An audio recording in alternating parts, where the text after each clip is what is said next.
I've sold all my ND graduated filters. Yep, they're all gone.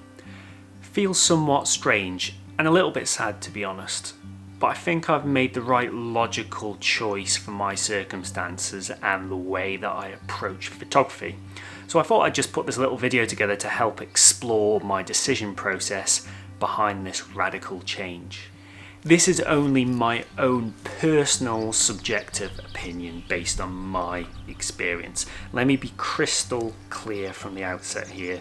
There is no wrong or right approach when it comes to using these filters or not using these filters. I know this is a potentially divisive subject within the landscape photography community, so I'm going to tread somewhat carefully and respectfully throughout. Apologies for the bad hair. The COVID hair will be gone soon, I can promise you, but in a funny kind of sadistic kind of way, I've got quite attached to it. Strange. I'm not going to explain what ND graduated filters are in any great detail, but essentially in a nutshell they help even out exposures in high dynamic range scenes, such as between bright skies and the land. For this reason they're extensively used by landscape photographers to great effect. I personally have owned 3 ND graduated filters, a Lee 2-stop soft edge, a Lee 2-stop hard edge, and a Benro 3-stop reverse grad, all of which I've now sold and not replaced. Before I start to explore the reasons why I've personally said bye-bye to ND graduated filters, let me start by explaining what I still love about ND graduated filters and why to this day they remain a valid method for controlling and balancing exposures in landscape photography. Photography at the end of the day is an art, it's not a science, so it's all personal opinion. Reason 1, instant gratification. So when you expose your images out in the field properly, it feels brilliant because you can instantly review your properly exposed images on your LCD screen, and you get that wonderful little kick of dopamine when you first see those images.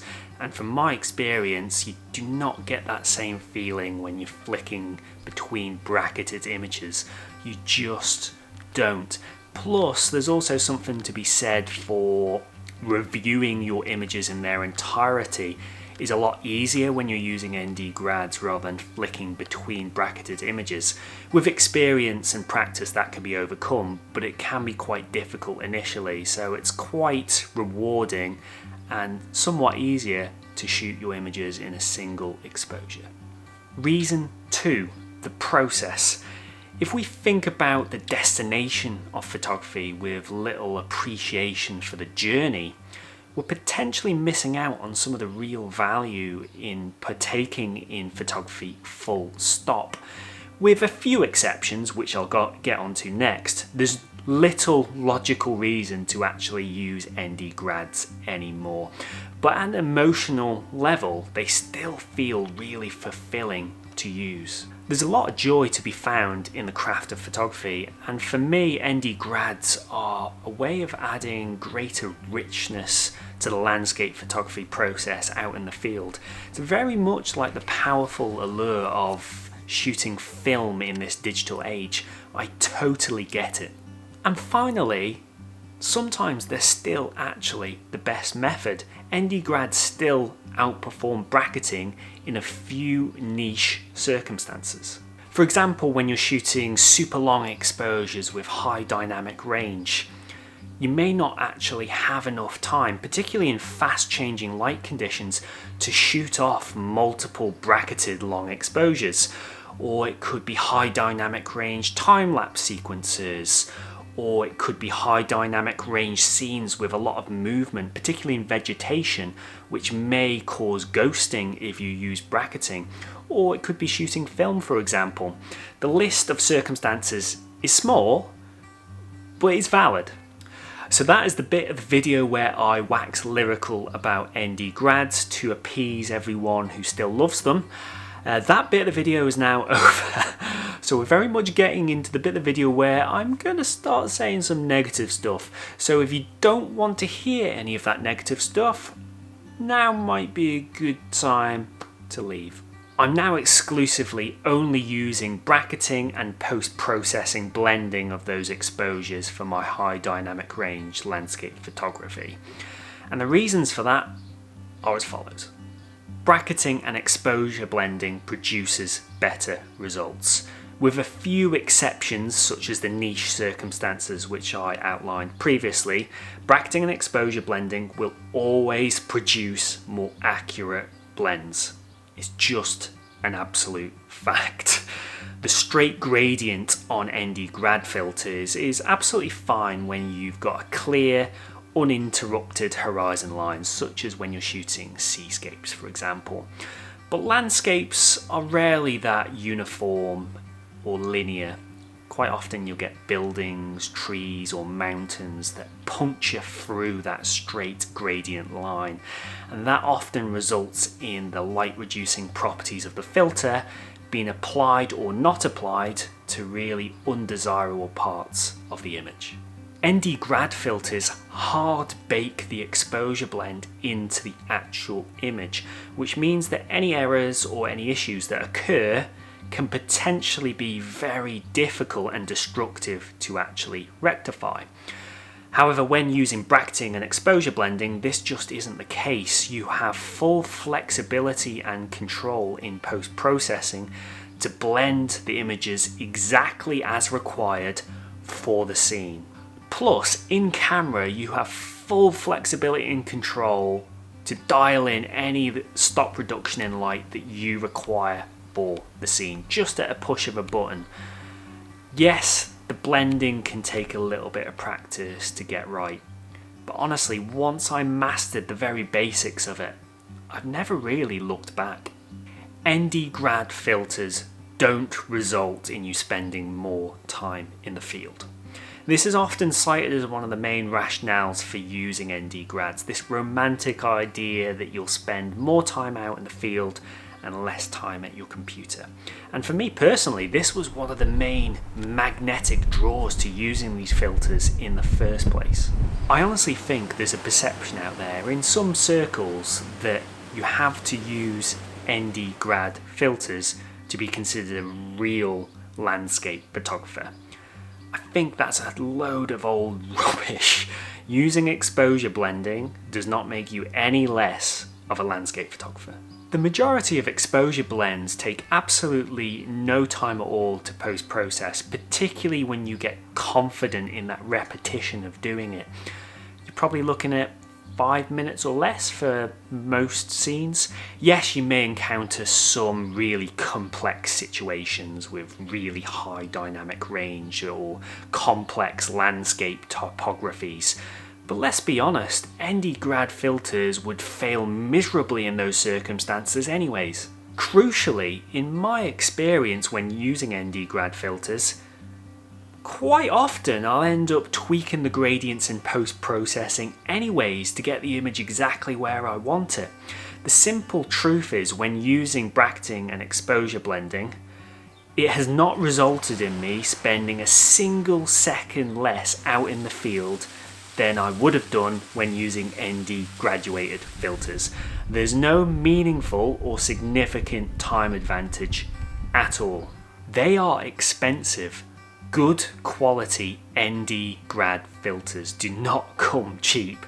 You're probably looking on average at around about £100 per filter. What makes this worse is that if you're going to fully embrace the ND grad methodology, then you're going to need a set of complementary filters that give you sufficient versatility for different dynamic range and horizon situations. So 1, 2, 3 or 4 stop, soft, medium, hard or reverse graduations. You're probably looking at an absolute minimum of needing 3 to 4 of these filters to give you any kind of basic coverage. This is in stark contrast to bracketing, which costs absolutely nothing and can be done on pretty much any camera. Furthermore, if you're not going to fully embrace the ND grad methodology by only having 1 or 2 of these filters, then what is the actual point? This is the question that I ask myself, and I couldn't actually come up with any logical answer to it. So I sold all of them, and I've reinvested that cash into other equipment such as lenses that will have a more tangible positive impact on my photography. They are bulky and fragile. The filters themselves aren't too heavy, but they are large in size, which results in you needing large filter protection pouches to keep them safe.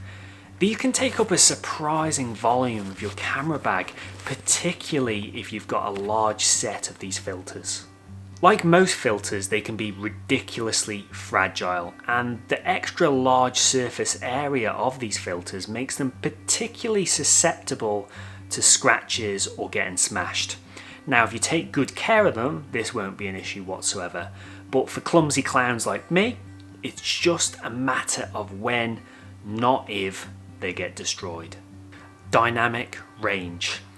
Sensors in new camera bodies are getting increasingly impressive when it comes to dynamic range and their ability to tackle really challenging scenes and exposing for them correctly in one single image.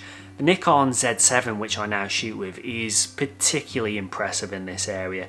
The image just on my screen behind me, I recently took this at sunset, and it was a situation which I would have expected to need bracketing to manage and control that extreme dynamic range, but I didn't. The image here was actually taken in a single exposure, which really blew me away. High dynamic range is particularly potent when it's paired with simple yet powerful post-processing tools like Lightroom's graduated filter, which allows you to replicate the physical filter effects very, very easily in your post-processing. The key point here is that the number of circumstances where I actually need to use ND graduated filters or bracketing is actually reducing, and the direction of travel with sensor technology, it's only going to further reduce in the years ahead. So why hold on to expensive legacy filters for a usage case which is only going to diminish? When I evaluated all the pros and cons for the different approaches against my own personal needs and my approach and style of landscape photography, it made perfect sense for me to move away from ND graduated filters. I've shedded some bulk in my camera equipment, I've raised some funds to reinvest in other more important camera equipment, and importantly, I don't think I've sacrificed anything in my actual photography output. However, as I mentioned at the start of the video, there's no right or wrong in this topic. It's completely subjective. Simply evaluate what suits your needs and, importantly, what makes you happy. If using ND grad filters brings you joy, then continue to use them and be proud to. So that brings me to a close for today's video. I hope you've enjoyed this little wander through my mind and the topic of ND grad filters, bracketing and exposure blending. I do intend to do some more videos shortly on the post-processing of exposure blending, because I know I've had a few people request that, so that will be coming your way in the weeks ahead. But that's about it for today, so thanks very much for watching as always, and if you haven't yet subscribed, you know what to do. I'll see you all soon. Take care.